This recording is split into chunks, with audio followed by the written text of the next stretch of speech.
Students, how are you? I hope you are fine and enjoying the videos. In this video, we cover the principle of management, scientific management. पहले मैंने आपको previous video में fuel के principal कराए थे.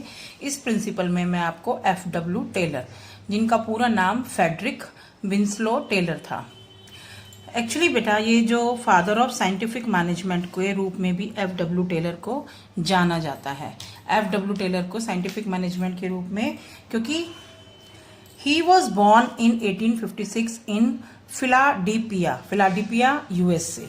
He began his work as a machinist in Midway Steel Company in USA. USA में ही उन्होंने अपना काम शुरू किया था और अपनी मेहनत से ये चीफ इंजीनियर हो गए थे.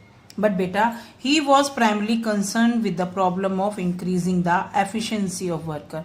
मेनली जो इनका फोकस था वो ये था कि वो वर्कर्स की एफिशिएंसी, काम करने की क्षमता को कैसे बढ़ाएं by eliminating wastages in factories and maximum utilization of resources. Taylor's principle and techniques were based on observation. इन ही मतलब उसने अपनी ऑब्जर्वेशन कैसे की? He conducted in factories. उसने पहले मजदूरों के साथ काम किया और अपनी मेहनत से वो एडमिनिस्ट्रेटिव लेवल पर पहुंच गया.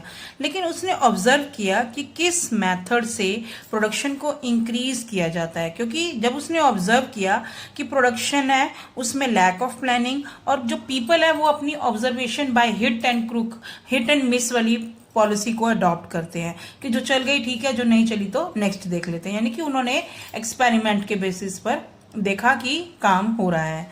Then he make scientific principle for the management. His major contribution was publishing of shop management, यानी कि उनकी बुक थी पीस रेट सिस्टम, जो कि अभी इस टेक्निक में भी हमने पढ़ा है और पढ़ेंगे, and principle of scientific management जो मैं आपको बता रही हूँ. तो ये प्रिंसिपल शुरू करने से पहले कि ये साइंटिफिक मैनेजमेंट होती क्या है इसको समझेंगे. तो meaning of scientific management means the application of science. Application of sciences means कि ऑन द जहां पर भी आप इसको ट्राई करेंगे यूनिवर्सली उसी का वही रिजल्ट आउटपुट आएगी. जैसे कि अभी हम आप लोगों को ग्रेविटेशनल फोर्स के बारे में बताते हैं कि कोई भी चीज आप ऊपर उछालो तो वो नीचे पृथ्वी पर आ ही जाएगी. इसी तरह से जो इन्होंने एप्लीकेशन प्रिंसिपल्स को डेवलप किया एप्लीकेशन ऑफ साइंस से रिलेटेड था टू मैनेजमेंट, यानी कि conducting business activities according to standardise tool methods and training personnel. उनका मानना था कि अगर वर्कर्स को जितनी उस काम की ट्रेनिंग दी जाए according to their skill and efficiency they can grow more with the efficient working. In order to increase the output, improve its quality and reduce the cost and wastages. बटे मैंने इसको एक डायग्राम से भी explain किया है, तो इसको देखेंगे कैसे डायग्राम से काम कर रहे हैं. तो देखो साइंटिफिक मैनेजमेंट में हमने क्या क्या यूज किया? Standardise tools, method, training to employees. ये एम्प्लॉयज हो गए. तीन चीजें याद की कि स्टैंडर्डाइज टूल किया, फिर मेथड्स को और एम्प्लॉयज की ट्रेनिंग. तो रिजल्ट क्या हुआ? Output increase with improve quality with less cost and wastage of resources को वेस्ट ही नहीं करेंगे. उनको मालूम है कि इसमें इतना ही रॉ मटेरियल यूज होगा तो वो उतना ही लेंगे. Clear? Now we come to the principle of management. सबसे पहले बेटा science not rule of thumb. तो आपको यहां पर देखो, ये मैं अगर इसको अलग अलग कर देती हूँ, तीन वर्ड बन गए आपके. साइंस तो अभी आपको पता लगा है कि जिसके कॉजेज एंड इफेक्ट होते हैं, जो लीगली प्रोसीजर चलता है. Not rule of thumb. वो कहता है कि साइंटिफिकली अडॉप्ट करो मेथड को, ना कि rule of thumb. Rule of thumb means dictatorship of the management. Rule of thumb और trial and error approaches means job performed in the organization based on intuition. अपनी भावना, जैसे कि आप कहते हैं कि मुझे फीलिंग आ रही है, आप ना इसको ऐसे नहीं ऐसे कर लो, तो वो होती है आपकी intuition. Intuition experience and hit and miss method. भाई लगी तो लग गई, मिस हो गया तो नेक्स्ट टाइम देखेंगे भाई हमारी क्या गलती है. तो जो पहले प्रोडक्शन हो रही थी वो रूल ऑफ थंब के अकॉर्डिंग हो रही थी. इसमें मैनेजर की डिक्टेटरशिप भी थी. लेकिन टेलर ने कहा कि मैनेजमेंट प्रिंसिपल एफिशिएंसी को कैसे अचीव करेंगे, एफिशिएंसी को, वर्कर्स की एफिशिएंसी अचीव करनी है वो कैसे? वो कहता है through scientific study scientific study कैसे कि स्टैंडर्ड टूल यूज करो, स्टैंडर्ड टाइम, स्टैंडर्ड मेथड और एम्प्लॉयज की training and analyse of each element of job. जो भी उन्होंने काम किया है उसको एनालाइज करो। Scientific method involve investigation of traditional method. वो ये कहता है कि नहीं, जो पिछले मेथड है वो भी सही है, लेकिन उनको इन्वेस्ट करो through work study, unifying the best. Work study means वो कैसे काम करते हैं, उसको मेथड को, बेस्ट को, फिर उसमें से यूनिफाइंग यानी कि अलग से निकाल लो, unifying the best practices and developing a standard method. तो दिस रिजल्ट ट्रेमनेस, बहुत ज्यादा सेविंग होगी ह्यूमन एफर्ट्स की, टाइम और मटेरियल की। इसके लिए बेटा मैं एक एग्जांपल बताती हूँ कि पहले जो मशीनों में काम कराया जाता था, या जैसे मान लो मजदूरों को वो ना ईंट के जो भारी भारी बॉक्सेस होते हैं, ईंट जितना वजन होता है, तो उसमें टूल लगा लो, रॉ मटेरियल लगा लो, तो वो मैनुअली हाथ से इकट्ठे करते थे। ठीक है, मैनुअली हाथ से इकट्ठे करके में वो कितने ले जाएंगे, मैक्सिमम 2, 3 और 4, इससे ज्यादा तो नहीं। लेकिन फिर उन्होंने एक और टेक्निक निकाली जिसे हाथ गाड़ी ठेला टाइप बोलते हैं, जिसपे आपने कॉन्टिन्यूसली वजन रखा और पुश किया only on with the help of their hand.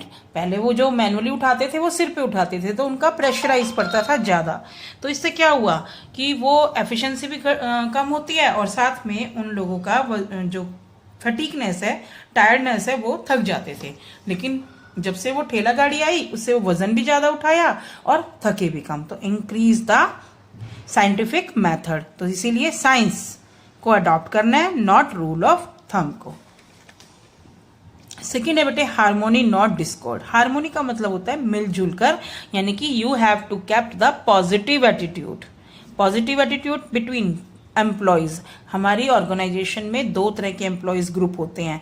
पहला होता है मैनेजमेंट ग्रुप। अब आप लोग देखें कि जो ऑनर है उनको यही लगता है कि जो हमारे वर्कर्स हैं वो सही ढंग से काम नहीं करते, जिनकी वजह से उनको प्रॉफिट नहीं होता। और जो वर्कर ग्रुप है वो ये सोचते हैं कि हमारा मालिक है, हमें प्रॉफिट में से तो कुछ नहीं देता, सारा दिन हम मेहनत करते हैं और हमें लेस बोनस या शेयर देता है। तो दोनों का हो गया ना आपस में कॉन्फ्लिक्ट।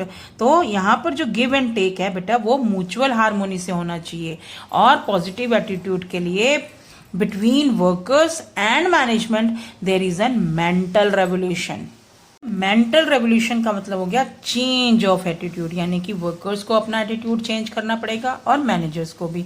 वर्कर्स को ये होगा कि वो अपना 100% दें, क्योंकि जो मालिक है, मैनेजर है, वो उनको अपना प्रॉफिट में शेयर दे रहे हैं। और मालिक को भी होना चाहिए कि वो अपने प्रॉफिट का शेयर को डिस्ट्रीब्यूट करें, और क्योंकि उनकी जो वर्कर्स की मेहनत है वो पूरी लगी होती है। तो ठीक है, which means complete change of attitude and outlook for each other, positive thinking. ठीक है, एंड अवॉइड डिस्कॉर्ड, यानी कि द्वेष व भावना जो इंडिविजुअल है उसको नहीं करनी। और दोनों की जो इंडिविजुअल यानी कि वर्कर्स चाहता है कि उसको बोनस सैलरी ज्यादा मिले, और जो मैनेजमेंट है वो चाहती है कि उसको प्रॉफिट ज्यादा मिले। दोनों का टारगेट तो एक ही है ना, प्रॉफिट को अचीव करना ऑर्गेनाइजेशन का। तो उन्होंने अपने ऑब्जेक्टिव को भी अपने और कंपनी के ऑर्गेनाइजेशन के जो ऑब्जेक्टिव हैं उनसे जोड़ देना चाहिए। ठीक है बेटे। Now the corporation not individualism. Maximum जो लोग हैं वो ये कहते हैं कि it is an extension of harmony not Discord, लेकिन मेरे पॉइंट ऑफ व्यू से ये जो प्रिंसिपल है वो दैट इज एन डिफरेंट। वहां पे वो कहता है कि आपको अपने अपने बारे में नहीं सोचना, आपको जो भी काम करना है with the help of workers, और वर्कर्स को with the help of owners. क्यों? क्योंकि वहां पे तो वो अपने मतभेदों को बताते हैं कि हमें वो दे रहे हैं नहीं दे रहे, सिर्फ उसने एक पॉजिटिव एटीट्यूड को कहा है। यहां पर वो कहता है कि you have to depend upon each other. अगर वर्कर्स अच्छा काम करेंगे तभी आपको प्रॉफिट होगा, और अगर आपको प्रॉफिट है then you have to share that profit to the workers for more efficiency in the production work. According to this principle, work must be carried on in corporation. ठीक है, with other mutual confidence and understanding. देखो जैसे यहाँ पे workers हैं, इन्होंने काम किया, ठीक है, इनका हाथ से हाथ जोड़ के चला, इन्होंने इकट्ठा ग्रुप बना लिया। ऑनर को भी इनका सपोर्ट करना चाहिए। वो कैसे करेगा?